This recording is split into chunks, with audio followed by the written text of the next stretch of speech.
Molecular basis of inheritance. चॅप्टरच्या सुरुवातीला काय अभ्यासतोय आपण? Different experiments get perform for identification of genetic material. Griffith experiment आपण बघितला. ग्रिफिथने सांगितलं की something material from heat killed S type of bacteria get transformed into R type of bacteria. So R type of bacteria get transformed into S type of bacteria. Transforming principle काय आहे? जे material गेलं ते genetic material, हे ग्रिफिथने सांगितलं. But transforming principal व DNA हे त्यावेळेला क्लिअरली प्रूव्ह झालेलं नव्हतं. नंतर एक्सपेरिमेंट केला ॲव्हरी, मॅक्लॉइड आणि मॅककार्टीज. त्यांनी एक्सपेरिमेंटली प्रूव्ह करून दिलं तर genetic material is DNA. But biologists were not convinced to the experiment. Avery, MacLeod, मॅककार्टीच्या एक्सपेरिमेंटला बायोलॉजिस्टने कोणत्याही प्रकारे मान्य केलं नाही. Not convinced to that experiment. आणि finally in 1952 Alfred Hershey and Martha Chase proved that genetic material is DNA. These both scientists worked with viruses which infect the bacteria. त्या व्हायरसेसला आपण म्हणतो बॅक्टेरिओफेजेस. Worked with बॅक्टेरिओफेजेस. बॅक्टेरिओफेज कशी असतात हे बघा, आता नीट लक्षात घ्या. 11वीला झालेलं आहे आपलं. बॅक्टेरिओफेजमध्ये DNA is the genetic material. बॅक्टेरिओफेजला ही प्रोटीन हेड आणि lipid tail is present.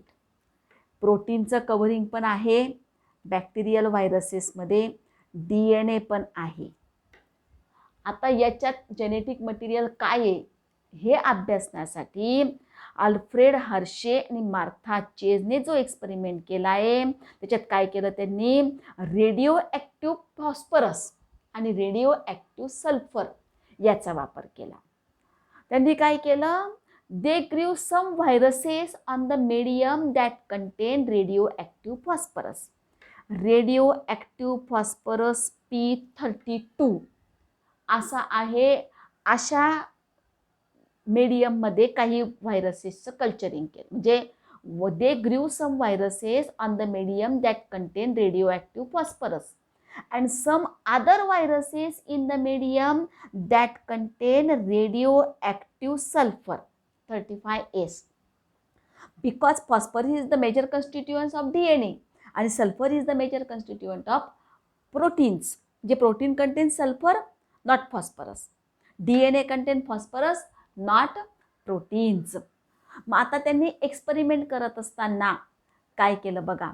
Viruses grown in presence of radio active phosphorus contain radio active DNA. त्याला रेडिओ ॲक्टिव्ह DNA असलेले व्हायरसेस असं लेबलिंग करून दिलं. आणि रेडिओ ॲक्टिव्ह सल्फर असलेल्या व्हायरसेसला रेडिओ ॲक्टिव्ह प्रोटीन्स असलेले व्हायरसेस असं लेबलिंग केलं. Both type of viruses were allowed to infect the bacteria. कारण bacterial viruses infect bacteria. Bacteria E coli बॅक्टेरियाला त्यांना अलाउड टू इन्फेक्शन. काय करतात? जेव्हा व्हायरसेस बॅक्टेरियाला इन्फेक्शन करतायत त्यावेळेला these viruses insert genetic material from there body into the bacteria. That genetic material multiplies into the body of the bacteria, and that genetic material after multiplication again form the protein coverings. Due to that protein coverings are again formed. That viruses causes lysis of the bacterial cell. म्हणजे genetic material insert होतं हे लक्षात घ्या फक्त. Lysis cycle आपण biotechnology चॅप्टरमध्ये अभ्यासणारच आहोत. मग both type of viruses were allowed to infect the E coli bacteria grown in the medium containing normal phosphorus and normal sulphur. फक्त याच्यात फॉस्फरस आणि सल्फर रेडिओ ॲक्टिव्ह होता. पण ज्या मीडियममध्ये फॉस्फरस सल्फर नॉर्मल आहे अशा ठिकाणी अशा मीडियममध्ये बॅक्टेरियांची कल्चरिंग केलं. But viruses were allowed to infect the bacteria. As the infection proceeded, infection जसं जसं वाढत गेलं, the viral coats were removed with the help of centrifuge and bacteria, त्यांना काय दिसून आलं, the bacteria which get infected, ज्या बॅक्टेरियाला अशा व्हायरसेसने इन्फेक्शन केलं होतं की ज्याच्यात P32 म्हणजे radio active phosphorus was present in that bacteria were radio active, त्या bacteria genetic material radioactive दिसलं. And the bacteria which were infected by radioactive sulfur, that bacteria were not radioactive, म्हणजे त्यांचं DNA normal होतं. मात्र ज्या बॅक्टेरियाला radio active phosphorus असलेल्या व्हायरसेसने infection केलं त्यांच्यामध्ये मात्र radio active DNA was present. म्हणजे असं लक्षात येतं की DNA is the genetic material. The material which entered into the bacterial cell was the genetic material.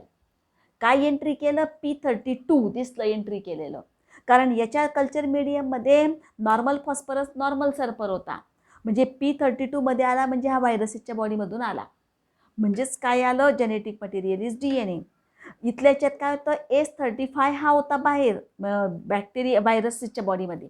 मग इथं मात्र सल्फर पण नॉर्मल आहे बॅक्टेरियाच्या व्हायरस बॅक्टेरियलमध्ये, आणि प्रोटीन्स पण म्हणजे सल्फर पण नॉर्मल आहे आणि फॉस्फरस पण नॉर्मल आहे, म्हणजे DNA पण नॉर्मल आहे. म्हणजेच the bacteria which get infected by the radio active phosphorus were radio active, the bacteria which get infected by radio active sulphur were not radio active. From that it get confirmed that DNA is the genetic material. हा जो experiment आहे याला ट्रान्सडक्शन experiment असं म्हणतात. Transduction, transfer of genetic material